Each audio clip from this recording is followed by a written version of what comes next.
Hello students, स्वागत है आपका मेरे channel all is well in board exams में। और आज हम बात करने जा रहे हैं बोर्ड एग्ज़ाम से रिलेटेड कुछ तैयारियों के बारे में और आपके प्री बोर्ड्स के बारे में। और प्री बोर्ड्स को लेकर टेंशन मत लीजिए, बिल्कुल टेंशन मत लीजिए। ये केवल और केवल आपकी तैयारी को जांचने का एक तरीका है, एक माध्यम है। याद रखिए, ये प्री बोर्ड्स हैं, ये आपके बोर्ड एग्ज़ाम्स नहीं हैं। तो इनसे केवल सीख लीजिए, इनसे केवल मार्गदर्शन लीजिए। जिस सब्जेक्ट में आप कमज़ोर हैं उसमें और मेहनत कीजिए, जिन सब्जेक्ट में आप ठीक चल रहे हैं उसमें फाइन ट्यूनिंग कीजिए और ज़बरदस्त धमाकेदार बोर्ड एग्ज़ाम्स दीजिए। अगर आपका किसी कारण से प्री बोर्ड थोड़ा सा कमज़ोर हो गया, अच्छे नंबर नहीं है, तो थोड़ा सा तैयारी पे ध्यान दीजिए और टेंशन मत लीजिए बिल्कुल भी। क्योंकि काउंसिल ने आपका जो टाइम टेबल बनाया है इस बार का, जी हाँ, उसमें बहुत गैप्स है। 3-3 दिन, 4-4 दिन के गैप्स हैं, 2-2 दिन के गैप्स हैं, जिनमें आप बहुत ज़बरदस्त तैयारी कर सकते हैं। तो एक सीख लीजिए, एक प्लान बनाइए, देखिए कौन से चैप्टर्स आपके अच्छे से तैयार हैं, उन पर थोड़ा और फाइन ट्यूनिंग कीजिए। देखिए, आप अपने कमज़ोर चैप्टर्स को अच्छा करने की कोशिश करेंगे तो बहुत फ़ायदा नहीं होने वाला। कमज़ोर चैप्टर्स को ठीक कर लीजिए, जो आपके स्ट्रॉन्ग चैप्टर हैं उनको स्ट्रेंथ बनाइए। पेपर का पैटर्न पढ़िए, बोर्ड स्पेसिमेन पेपर्स दे रहा है, बहुत सारे स्कूलों में प्री बोर्ड्स हो रहे हैं, उनके पेपर्स को स्टडी करिए। किस चैप्टर का वेट ज़्यादा है, किस चैप्टर का वेटेज कम है, ये एनालिसिस करिए और उस हिसाब से अपनी तैयारी कीजिए। कोई ज़रूरी नहीं है आपके स्कूल का जो प्री बोर्ड का पेपर बनाया वो बिल्कुल एक्यूरेट पैटर्न पे हो, क्योंकि बोर्ड भी कुछ प्लस कुछ माइनस करता है। वैसे मैंने देखा है बहुत स्कूलों में जो प्री बोर्ड्स के पेपर बनाए गए वो उस स्पेसिमेन पेपर के हिसाब से नहीं है जो बोर्ड ने डाले। जैसे उन्होंने अपना लॉजिक्स लगा दिए हैं कि कुछ क्वेश्चंस, कुछ चैप्टर को वेटेज बहुत ज़्यादा दे दिया, लाइक ट्रिग्नोमेट्री। कई स्कूलों ने तो ट्रिग्नोमेट्री इतनी ज़्यादा डाल दी कि वो पूरा प्री बोर्ड का पेपर न होकर के ट्रिग्नोमेट्री का पेपर लग रहा है, जो कि बिल्कुल गलत अप्रोच है। हर पेपर का वेटेज है, हर चैप्टर का एक वेटेज है जो बोर्ड ने या काउंसिल ने तय किया है। उसी हिसाब से प्री बोर्ड के पेपर्स बनने चाहिए। अपना लॉजिक्स अपने दिमाग से नहीं बनना चाहिए, तब तो बच्चों की सही तैयारी होती है। अगर वो आपने उस मापदंड के पे खरे उतर के नहीं बनाया, यदि उसमें ऐसे क्वेश्चंस हैं जो कि बोर्ड आपके रिड्यूस सिलेबस में नहीं है, वो हिस्सा नहीं है रिड्यूस सिलेबस में, तो ऐसे क्वेश्चंस को पेपर में डाल आप करेक्शन करवाइए और उन क्वेश्चंस को हटाइए। क्योंकि ये तैयारी है, ये तैयारी। बच्चों का मनोबल गिराइए नहीं, बिल्कुल भी मत कराइए, मेरा हाथ जोड़कर रिक्वेस्ट है। बच्चों का 6 दिन 7 दिन बाद बोर्ड का पेपर है, यदि आप इस तरीके की तैयारी करवाएंगे तो बच्चों का मनोबल निश्चित तौर पे खराब हो जाएगा। और एक बार मनोबल खराब हुआ तो फिर बच्चे उतना मन से तैयारी नहीं कर पाएंगे और ओवरऑल रिजल्ट और उनकी लाइफ पे इसका इफेक्ट आएगा। सो थोड़ा फोकस, थोड़ा दिमाग से, और काउंसिल के स्पेसिमेन पेपर्स को ध्यान में रख के, 10 ईयर्स पेपर्स को ध्यान में रख के आप चलिए। जैसे मैं एक छोटा सा उदाहरण दे रहा हूँ, मैथ्स का पेपर। मैथ्स का जो सेमेस्टर 2 सिलेबस है उसमें हमारा स्टैटिस्टिक्स एक अच्छा खासा, एक मजबूत एक पिलर है।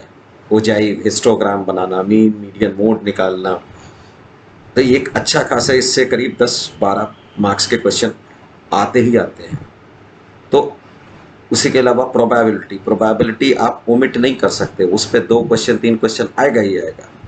काउंसिल कभी भी कठिन पेपर नहीं बनाना चाहता और ना वो उसका उद्देश्य होता है कि ऐसा पेपर बनाना कि ज़्यादा से ज़्यादा बच्चे फेल हों, बल्कि काउंसिल चाहेगा कि बहुत अच्छा रिजल्ट हो, ज़्यादा से ज़्यादा बच्चों के 100% मार्क्स आए।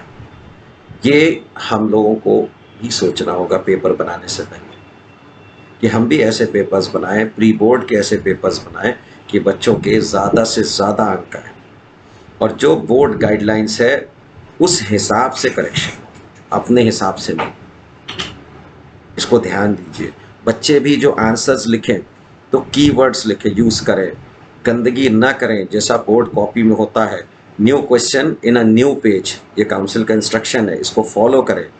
पेज बचाने के चक्कर में ना पड़े। ब्लू ब्लैक इंक का जैसे यूज़ होना है वैसे करिए। लेकिन अब प्री बोर्ड्स तो हो चुके हैं, जो मनोबल गिरना था, जिसका मनोबल उठना था, वो तो ऑलरेडी हो गया है।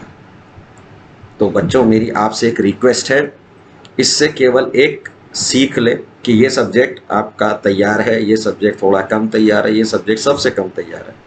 और अगले दिन जितने भी हैं, आपका बहुत लंबा शेड्यूल है चिल्ड्रन, तो डिमोटिवेट बिल्कुल ना हो, मोटिवेटेड रहिए और उसी हिसाब से अपनी प्रिपरेशन करिए। काउंसिल का स्पेसिमेन पेपर दिमाग में रख करके तैयारी करिए, ठीक है। अगर आपके स्कूल का पेपर उस पैटर्न पे है, उसी हिसाब से है, उसमें क्वेश्चन सारे चैप्टर से हैं। देखिए, कभी भी ऐसा पेपर काउंसिल ने मेरी नज़र में तो आज तक नहीं बनाया कि कोऑर्डिनेट ज्योमेट्री का क्वेश्चन ही ना हो या एक आध क्वेश्चन हो। कोऑर्डिनेट ज्योमेट्री 1/3 पेपर होता है, 1/3 of the paper is of coordinate geometry. तो ये कुछ बेसिक चीज़ें हैं जो आप स्पेसिमेन पेपर में देख सकते हैं कि 20% है, 25% है, 30% है, कितना है। तो अपने स्कूल के पेपर को या आपके पास जो दूसरे स्कूल, अन्य स्कूलों का पेपर ज़रूर सॉल्व करिए, अपने स्कूल के पेपर को ही स्टैंडर्ड मत समझिए, ठीक है। अब दूसरे नेट पे बहुत सारे और भी स्कूल्स के हैं पेपर, उनको करिए। दूसरे शहरों में क्या बताया जा रहा है, दिल्ली हो गया, कोलकाता हो गया, मुंबई हो गया, वहाँ पे भी स्कूलों में एग्जाम्स हो रहे हैं, प्री बोर्ड्स हो रहे हैं, सेमेस्टर 2 सेमेस्टर 1 हो रहा है, वहाँ किस तरीके का पेपर आ रहा है, इसको स्टडी ज़रूर करिए। तब एक पक्की तैयारी होती है। और मैथ्स की तैयारी पढ़ के नहीं, लिख के करिए, क्वेश्चन सॉल्व करिए। ओजाइव बनाना, ओजाइव से मीडियन कैसे निकाला जाता है, ज़रूर सीख के जाइएगा, क्योंकि हर साल ओजाइव आता है। ओजाइव के साथ हिस्टोग्राम आएगा, मगर ऐसा कभी नहीं हुआ कि हिस्टोग्राम आया हो ओजाइव ना आया।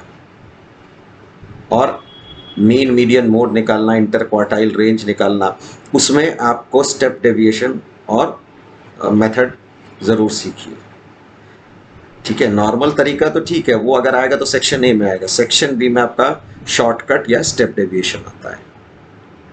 तो ये चीज़ें याद रखिएगा। प्रोबेबिलिटी में आपको कार्ड्स वगैरह, तो इस तरीके के छोटे छोटे जानकारियाँ। ज्योग्राफी में हम कई बार मैंने देखा है प्री बोर्ड के पेपर में ऐसी चीज़ों का मैप वर्क आ जाता है जो सिलेबस में है ही नहीं। तो बिल्कुल चिंतित मत होइए, आपका जो बोर्ड का पेपर आएगा, ये मेरी अश्योरेंस है आपको, जो बोर्ड का पेपर आएगा वो फुल्ली पैटर्न पे आएगा। क्योंकि अगर एक भी क्वेश्चन इधर उधर आता है तो काउंसिल तुरंत करेक्शन भेजता है। जैसा हम लोगों ने 12th में देखा सेमेस्टर 1 में कंप्यूटर के पेपर में कि काफ़ी सारे क्वेश्चंस थे, तो काउंसिल ने एक उनका रिवीजन भेजा और एग्ज़ाम के साथ ही दिया गया वो कि इनको सॉल्व करिए। तो ये मत सोचिएगा कि आपके बोर्ड के पेपर में भी ऐसा ही होगा, ऐसा बिल्कुल नहीं होगा, ठीक है। जिनका प्री बोर्ड अच्छा हुआ है, well done children, keep it up. मगर मैं फिर आपको भी आगाह कहूँगा, डोंट बी कॉम्प्लेसेंट, क्योंकि आपको जो पेपर मिला है उस हिसाब से आपके मार्क्स आए। ये बोर्ड का पेपर नहीं है। हो सकता है बोर्ड के पेपर का पैटर्न थोड़ा सा चेंज हो सकता है कुछ ऐसे चैप्टर्स हो जिनको आपके स्कूल के पेपर में टच भी नहीं किया गया हो और हल्का फुल्का टच हो। तो आपको भी ज़रूरत है एक बार स्पेसिमेन पेपर को ध्यान से देखने की, उसके पैटर्न को समझने की और उस हिसाब से अपनी तैयारी करने की। लिख के तैयारी करिए, ऐसे की बहुत अच्छी तैयारी करिएगा लैंग्वेज में। मैं एक बार फिर से आपको सब रिक्वेस्ट करूँगा, डिस्क्रिप्टिव ऐसे या आपको नैरेटिव ऐसे या फॉर और अगेंस्ट जो भी है, और लास्ट में सबसे पिक्चर ऐसे को रखिएगा, क्योंकि उसमें सब कुछ नज़र आता रहता है तो उसका वेटेज थोड़ा सा कम होता है। बाकी मर्जी आपकी, आप जिसको चाहे उसको अटेम्प्ट करें, लेकिन हाँ, अटेम्प्ट उसी को करिएगा जो आपको अच्छे से आता हो, ठीक है। लिटरेचर में इंग्लिश लिटरेचर की बात करें, मर्चेंट ऑफ वेनिस की बात करें, तो एक्ट 4 बहुत बहुत इम्पॉर्टेंट है, वो क्लाइमेक्स है प्ले का। एक बार काउंसिल एक्ट 5 का क्वेश्चन नहीं देगी, मगर एक्ट 4 ज़रूर आए, चाहे 1 आए चाहे 2 आए। नॉर्मली 1 आता है, 2 भी आ सकता है क्योंकि वो इंटरलिंक्ड है। तो एक्ट 4 छोड़ने की गलती बिल्कुल मत करिएगा, वो बहुत गलत हो जाएगा, वो वाकई गलत हो जाएगा। आपदाएं आई हुई है, कोविड है, चारों तरफ वर्ल्ड वॉर के करीब हम लोग दस्तक दे रहे हैं, प्राइस बहुत ज़्यादा, महंगाई बढ़ रही है। इन टॉपिक्स पे ऐसे चाहे इंग्लिश में चाहे हिंदी में आ सकता है, थोड़ा सा तैयारी करिएगा, इनके बारे में जानकारी ज़रूर रखिएगा कि हमारे चारों तरफ गर्मी देख रहे हैं आप, तो ग्लोबल वार्मिंग भी हो सकता है। तो इन पर जो है थोड़ा सा तैयारी रखिएगा, कुछ पॉइंट्स अपने पास रखिएगा, हो सकता है इन पर आपको इंग्लिश या हिंदी में निबंध आए। तो मेरा फिर से सभी स्टूडेंट्स से रिक्वेस्ट है, प्री बोर्ड को बहुत ज़्यादा डिमोटिवेट होने की प्री बोर्ड से ज़रूरत नहीं है। इसको एक आप आईने के तौर पे देखिए कि यहाँ पे हमको ज़रूरत है मेहनत करने की, यहाँ पे हम ठीक चल रहे हैं, यहाँ थोड़ा सा फाइन ट्यूनिंग चाहिए, और उस हिसाब से आगे का अपना प्लान बनाइए कि कैसे पढ़ाई। प्लान बनाना बहुत ज़रूरी है, थोड़ा समय दीजिए प्लानिंग को और इम्प्लीमेंट कीजिए। ये अंतिम कुछ दिन है, पूरी ताकत लगा दीजिए, जितना मेहनत करेंगे उतना ही अच्छा रिजल्ट आएगा। एंड आई एम श्योर आप सबका रिजल्ट बहुत अच्छा आएगा। इसी के साथ मैं आप सबसे विदा लेता हूँ, और नेक्स्ट वीडियो में आपसे और कुछ ज़रूरी बातें, कुछ ही और किसी सब्जेक्ट से रिलेटेड ज़रूरी बातें करेंगे, क्योंकि अभी इंग्लिश का टेस्ट है। सबसे पहला पेपर आप लोग का इंग्लिश का है, तो मेरा फोकस अभी इंग्लिश पे रहेगा। इसी के साथ गुड बाय, सी यू।